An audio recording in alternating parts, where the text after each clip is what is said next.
Hey Dave, so I dug into the this thing called time chapter markers, and I figured out how to do it. So I thought you might get a kick out of this. Look, I just added it quickly to this video.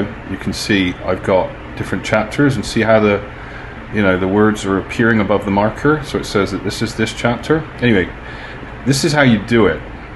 All you do is you go into your description and you start adding stuff like this. So what I'm going to do is, see, you've always got to start at 0000, and then you can put a hyphen before it if you want. Google is going to ignore everything but the words onwards, so whether there's a hyphen there or not, it won't take it.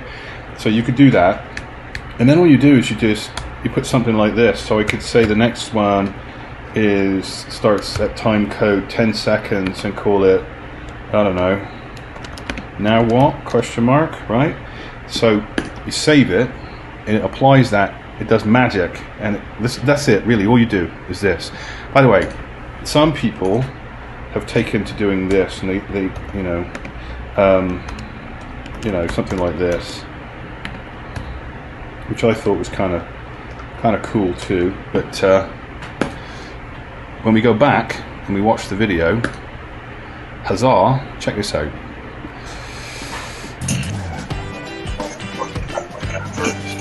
That's how we make money on YouTube.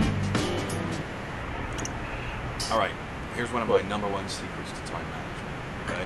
So now you've got 1, intro, 2, and the secret is 3, now what? And if you click down here, you see they become active, which means that you can quite literally click on them. Now, I understand if you're an employee, it jumps. So it's a dynamic way to bookmark. So if you actually want to add a really quick way to help people navigate around your video, that's how you do it. That's all you do. You just drop in the time code and then put some description after it, and you'll see here, as you move along the timeline, you can see, it changes, and you'll see, of course, it's only grabbing the words, right? Anyhow, that was it. So thanks for pointing me at that, and I thought I'd share. So enjoy.